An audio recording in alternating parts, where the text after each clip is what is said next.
Halabeharrez, patuak zerikusia izan balu bezala ezerezetik, Alos Quartet taldea sortu zen orain dela 11 urte. Laukote bezala Niko Etxartek elkartu gintuen bere disko zahar baterako grabatzeko. Handi tipita paranean jarraitu genduen, proiektu desiente etorri zitzaizkigun bidera, eta konturatu gabe bentsa gaude, 11 urte ondoren.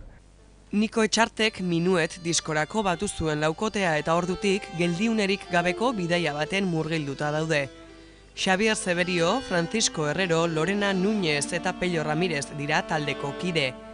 Esperientziadun musikariak, Euskadiko eta Espainiako orkestra sinfonikoetan arituak batzuk, eta Oskorri edota Benito Lertxundirekin ere jotzen dutenak beste batzuk. Iaz, sorreraren 10. urteurrena beteta, 10 tanta izeneko diskoa kaleratu zuten.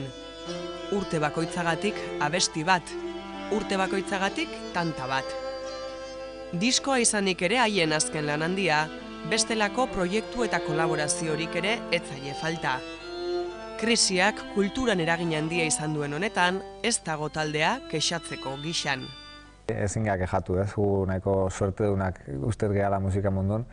Egia da, garaiak ez diela hoberenak, murrizketa asko, eta gehien bat kulturaldetik. Baina, gu jarraitzen dugu bidean behintzat, kontentu gaude disko berria ateratzeko aukera eman digulako disketxeak, No CD Recordsek, kontzertuak ematen gabiltza, zuzena aurkezten, eta ez dago kexatzeko arrazoi behintzat. Oñatin ikusi eta entzun ditugu guk, 10 tanta diskoaren aurkezpena egiten, udaberriko musikegunak musika zikloaren baitan.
Gure lan egiteko forma nahiko lasaia eta berezia da, gureako giltza badauzka bere aparteko beste proiektua, baina Alos da gauza bat pixkanaka bidean dijoana, eta inongo helmugarik edo metarik gabe gauzak ateratzen goaz, konposatzen gauza berriak, eta sortatu da, bantxe azkenengo diska berri hau eskutartean ja genuela konposatuta, eta koinziditu du kasualidade taldearen 10. urteurrenarekin, eta pentsatu genuen momentu politxa zela diska ateratzeko, eta hortzi sortu zen 10 tanta, 10 doinu berri, 10. urteurrena ospatzeko. Argi geneukan ez genuen lan estudio batean sartu ez, esan nahiko desenteko eskarmentuak grabazio pila egin ditugu, bakarkata daukote bezala, eta nahi genuen zerbait diferentea. Eta suertatu ditegun aukera Tolosako Leidor Antzokian grabatzeko, publikorik gabe, eta oso esperientzi politxa izan da. Espazio batean grabatzea, eta kontzertu da barik bezala, publiko gabe.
Eskandinaviako kutsua duten abestiak, folka, jazz edota world musika izan, taldekide bakoitzaren gustuak erabat islatzen dira Alos Kuarteten abestietan.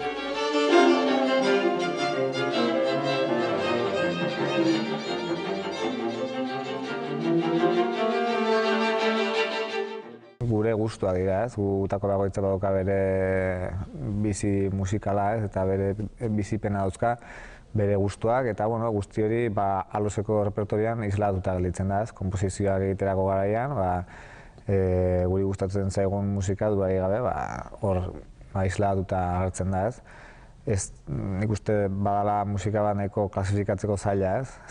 Ez musika klasikoa, ez folka, ez denetatik pixka bat, ez? Benetan guk sortzen dugun zerbait berria, ez?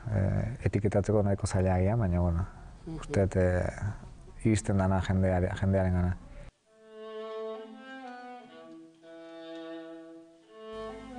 Atzera begiratu eta 11 urte oparo emankor dituzte bizkarrean, aurrera begiratu eta ez da etenik bukaerarik ikusten. Eurek eta entzuleek musikaz disfrutatzen jarraitzen duten bitartean, Alos Kuartet euskal musikagintzaren lehen lerroetan ikusten jarraituko dugu. Beti datoz bidera, ez dakigu nola, baina beti, inoiz gara geldik egoten, eta, sorte duna gara alde horretatik, ez beti ez gau deien bat, edo proiekturen bat, edo grabaketa bat, edo komposizio bat egin da arrastak izateko, edo hemen parte hartzeko gonbitea, eta, hori esan, hori postekoa da.